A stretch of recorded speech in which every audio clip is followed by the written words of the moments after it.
Greetings everyone, welcome to commerce classes.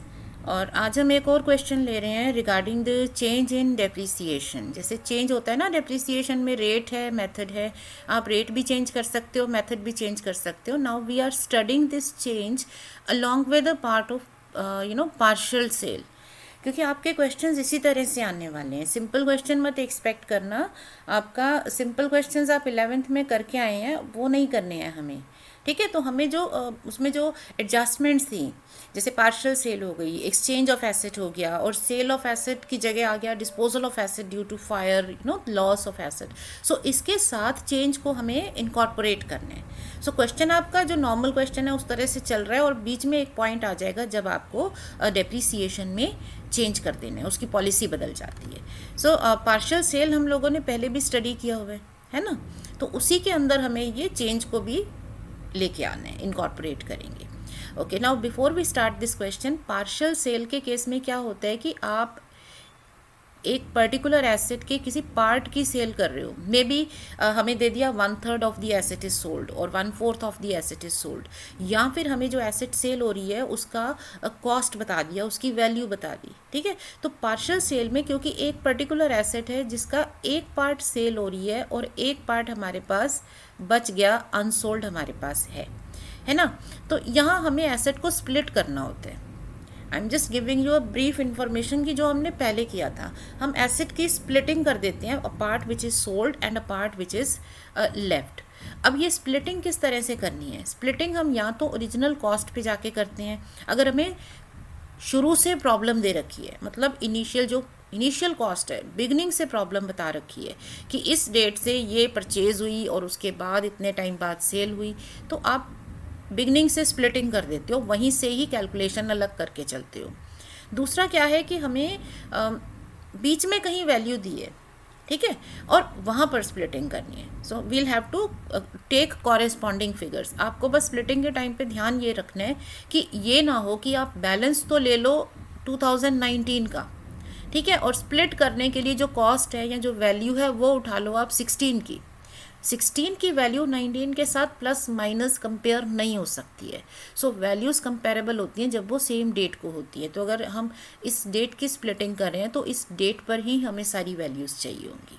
Okay, थोड़ा सा अब इस चीज़ को समझते हैं। So X limited has a balance of 1/1/2019। इनका बैलेंस कितना है? 4,05,000। ठीक है, अच्छा, 10% depreciation is charge on WDV basis. तो अभी तक तो आप 10% WDV ले रहे हो, अब पर एनम भी है, ठीक है, टाइम का ध्यान रखो। नाउ ऑन 1 जुलाई 2019, तो इसी ईयर में जुलाई 2019 को आपने you sold a part of machinery for 87,500। इसमें सेल कर दी, और इसको परचेज कब किया था? इसकी कॉस्ट प्राइस थी 1/1/2017 को 1,20,000। मतलब आपने इसको, अगर हम करेंट ईयर 2019 की बात करें तो it was purchased 2 years back, 2 साल पहले इसको ख़रीदा था, और आज की डेट में, आज के ईयर में आप मिड में आके, जुलाई में आके इसको सेल करते हो। ठीक है, और इसी डेट को आपने एक न्यू मशीन परचेज भी कर ली फॉर 2,50,000। फर्दर इट सेज कि अब हमें मशीनरी अकाउंट बनाना है only for this particular year, obviously, क्योंकि हमें इसी का बैलेंस दे रखे, इसी का अकाउंट बनेगा। एंड ऑन 31 दिसंबर, मतलब इसी ईयर में आगे चलते हैं, तो 31 दिसंबर को आपने 20% SLM मेथड चूज़ कर लिया। ठीक है, पिछले मेथड की जगह आपने कौन सा मेथड अब ले लिया? 20% SLM, पहले था 10% WDV, और डेट दे रखी है। इसका मतलब इस डेट से पहले, जैसे आपका इस डेट से पहले अगर हम चलते हैं तो आपका 10% पर एनम WDV मेथड था, और इस डेट से जब आगे बढ़ेंगे, मतलब चाहे आप इस ईयर की बात करो, कमिंग ईयर्स की बात करो, तो आपका 20% SLM डेप्रिसिएशन रहेगा। ठीक है, अब इसकी वर्किंग करनी है। वर्किंग में ज़्यादा हमारे को लंबा चौड़ा काम नहीं है, बिकॉज एक ही ईयर है, तो अब हमें इस ईयर में सबसे पहले इस एसेट को स्प्लिट कर देना है book value of asset sold and book value of asset retained, इसी डेट की, क्योंकि हमें बैलेंस इस डेट को दे रखा है ना, तो इसी डेट को हमें ये चेंजेस करने पड़ेंगे। ये है मशीन M1 कह लो, क्योंकि एक और भी खरीदी है ना, तो इसको M1 कहते हैं, दूसरे को M2 बोलेंगे। अब स्प्लिट कैसे करें? 120 इसकी कॉस्ट थी, तो क्या इसमें से हम बोल दें 120 यहाँ लिख दें और बाकी जो है 285 यहाँ लिख दें? Can we do this? No. Just pause the video and consider. क्यों नहीं कर सकते? ठीक है, आई एम कंटिन्यूइंग। क्यों नहीं कर सकते? क्योंकि ये प्राइस है 1/1/2017 का, जब ये एसेट बिल्कुल नई खरीदी थी, और ये वैल्यू है आपकी 1/1/2019 की। अब तक तो ये एसेट में 2 इयर्स का टाइम हो चुका है, ये पुरानी हो चुकी है, तो इसकी बुक वैल्यू कितनी बचेगी? सो बुक वैल्यू क्या आती है? जब हमें शॉर्टकट में वैल्यू निकालनी होती है, तो हमारे पास मेथड क्या होता है? WDV है ना। सो हम क्या करते हैं, क्योंकि 10% आपकी एसेट डेप्रिशिएट हो रही है, इसका मतलब हर साल जो भी वैल्यू होगी उसका 10% चला जाएगा, 90% बच जाएगा। तो दोनों ईयर्स में देख लो, जो फर्स्ट ईयर जब 17 में इसको ख़रीदा तो आपने इसे बाय किया बिगनिंग में, दैट मीन्स उसमें पूरे 10% एप्रिसिएशन लगा होगा, तो वैल्यू कितनी बची होगी? 90%। उसके बाद फिर आपने 10% नेक्स्ट ईयर भी इसको यूज़ किया 18 में भी, तो फिर 10% ये चली गई, तो 90% इसका डेप्रिसिएशन बच गया, वैल्यू बच गई, सॉरी। सो यहाँ पर हम एसेट सोल्ड इस तरह से 120 इंटू 90 इंटू 90 कर सकते हैं। मान लो ये जुलाई में खरीदी होती, जुलाई 17 में, इसका मतलब उस ईयर में हाफ डेप्रिसिएशन लगा होता, सो इफेक्टिव रेट क्या हो जाता? 5%। तो फर्स्ट ईयर में 95% वैल्यू बचती, नेक्स्ट में तो 90 बचेगी, क्योंकि उसके बाद तो पूरी यूज़ हो रही है।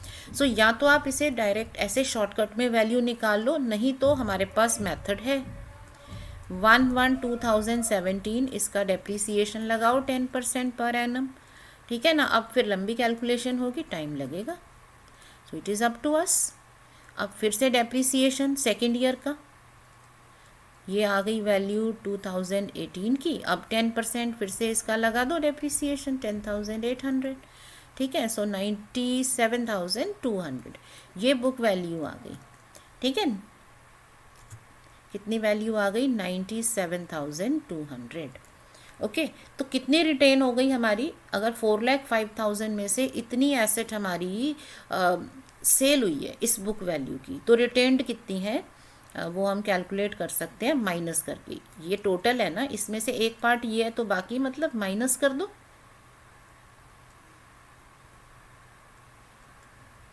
ठीक है। 3,07,800 ये आ गया। अब ये ईयर चल रहा है 2019, तो सबसे पहले हमने पार्शियल सेल को अलग अलग कर दिया। अब इसकी वर्किंग करो, तो वर्किंग क्या होती है? ट्रांजैक्शंस नोट करो। जुलाई में क्या हो रहा है? जुलाई में इस एसेट की सेल हो गई, इस पार्ट की, फर्स्ट पार्ट की, ठीक है। तो इसका डेप्रिसिएशन कितना लेंगे? For 6 months. बस दिक्कत बच्चों की होती है कि हम मेथड और रेट कौन सा लें, तो वो हमने क्लियरली मार्क कर दिया है। इस डेट को 31 दिसंबर 2019 को आपने चेंज किया है, इट मीन्स इससे पहले आपका 10% पर एनम, तो ये जो सेल है वो 10% पर एनम WDV पे फॉल करती है। सो आपका डेप्रिसिएशन हो गया 10% ऑफ 97,200 फॉर 6 मंथ्स, क्योंकि आपने इसे जुलाई में सेल किया है ना, 6 मंथ्स हो गया, ठीक है। तो कितना डेप्रिसिएशन के बाद क्या वैल्यू बच गई? 92,340 वैल्यू बच गई। सेल कर रहे हो इसको 87,500 पे, सो 4840 is the loss on sale, ठीक है। बाकी ये एसेट है, और एक हमारे पास मशीन 2 भी है जो आपने कब खरीदी है? On the same date. So ये वाली मशीन भी हमने 1 जुलाई 2019 को बाय कर ली, तो ये भी हमारी बुक्स में आ गई 2,50,000 पर। So at the end of the year हमें क्या करना होता है?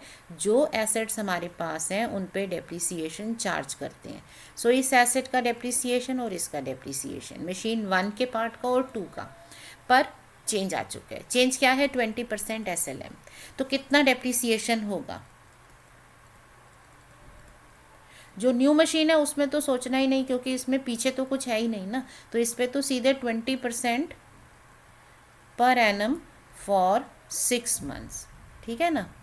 तो कितना आ गया, 25,000। इफ़ेक्टिव रेट देख लो ना, अगर 20% पूरे साल का है तो 6 मंथ्स का 10% हो गया। तो ज़्यादा डिटेल में कैलकुलेशन में नहीं जाते हैं, हम सीधे लिख देते हैं 10%। अगर ये मान लो 3 मंथ्स रही होती, 3 मंथ्स मतलब 1/4 ऑफ द ईयर, तो 5% डेप्रिसिएशन। इफेक्टिव रेट से डेप्रिसिएशन की सेम कैलकुलेशन है जो मल्टीप्लिकेशन से आती है। बात आती है इस एसेट की। अब इस पर अगर हमें 20% पर एनम SLM लेना है तो क्या डेप्रिसिएशन होना चाहिए। नाउ कंसिडर, क्योंकि हमने चेंज किया है, सो ये एसेट हमारी इस वैल्यू पे फ्रीज हो गई है। हमें पीछे नहीं देखना कि कॉस्ट कितनी है।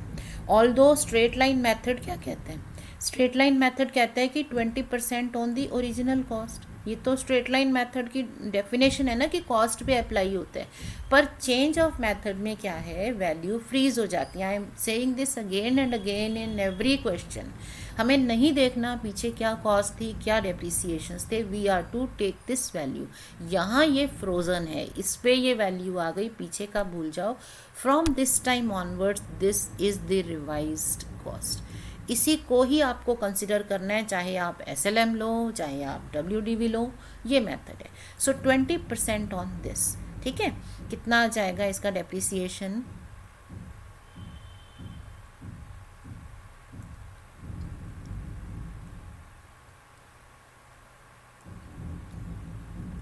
All right, okay. सो अब इसमें कितनी वैल्यू बच गई,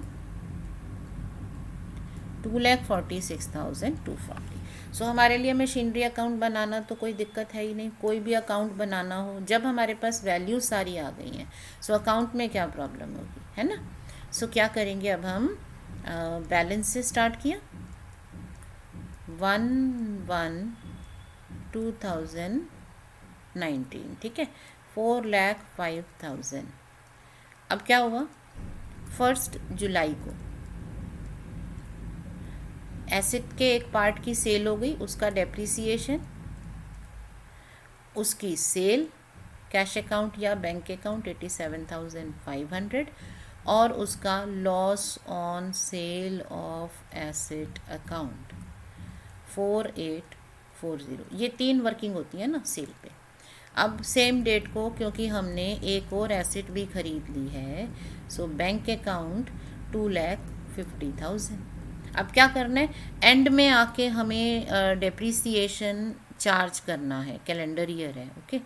सो डेप्रिसिएशन चार्ज करो, कितना कितना है, मशीन 1 और मशीन 2। अगर तो हम यहाँ पे टोटल का कॉलम बना रहे हैं तो हम यहाँ टोटल डेप्रिसिएशन, टोटल बैलेंस लिख सकते हैं, and we can easily pick them. ये दोनों हम यहीं से टोटल ले लेंगे, फिर हमें यहाँ M1 M2 नहीं लिखना, ठीक है। बट अगर आप कॉलम नहीं बनाते हो तो आप इस तरह से लिखोगे 86,560, ठीक है, ये आ गया आपका। और बैलेंस कितना बच गया, अगेन बैलेंस हमें क्लियरली विजिबल है, ये रहे बैलेंसेस, आप टोटल कर दो, है ना। सो 2,46,240 एंड 2,25,000, तो कितना आ गया हमारे पास बैलेंस, 4,71,250। कोई भी अकाउंट जो हमारा बैलेंस देते हैं उसको नेक्स्ट ईयर ब्रॉड डाउन करके ज़रूर लिखते हैं। ये हमारे अकाउंटिंग का कस्टम है, नॉर्म है, ये फॉलो करना चाहिए, ठीक है। सो ऐसे मशीन अकाउंट हमने बना लिया। सो आई होप आपको पार्शियल सेल के साथ चेंज क्लियर है। देखो चेंज में कुछ भी नया नहीं, ज़्यादा नहीं है। चेंज में तो सिर्फ एक ही चीज़ का ध्यान रखना है कि किस डेट को चेंज हो रहा है, नंबर 1। और साथ के साथ क्या ध्यान रखना है कि जब भी चेंज होगा आपके एसेट्स की वैल्यू उस टाइम जो वैल्यूज़ हैं वो फ्रीज़ कर दी जाती हैं, बस, नथिंग मोर देन दैट। अगर इतना ध्यान रख लोगे तो आपके चेंज की वर्किंग हो जाएगी। सो चेंज के साथ आपको बाकी पॉइंट्स को एनालाइज करके एक फुल फ्लेज्ड क्वेश्चन की प्रैक्टिस करनी है। So stay learning and practising. Now our change of method is over, so next time we'll be taking up revaluation model of providing depreciation. वो भी बहुत इंपॉर्टेंट मॉडल है, again that is a new thing in your course. New in the sense कि ये पहले से पढ़ के नहीं आए हो, ये नया है, आपके बीकॉम ऑनर्स के सिलेबस में है। सो एग्जामिनेशन पॉइंट ऑफ व्यू से ये मेथड्स इंपॉर्टेंट हैं। और रिवैल्यूएशन मेथड थियोरी में भी आ जाता है, प्रैक्टिकल में भी आ जाता है, तो उसकी थियोरी भी आपको साथ के साथ लर्न कर लेनी है। So stay learning and practising, stay smiling. Thank you.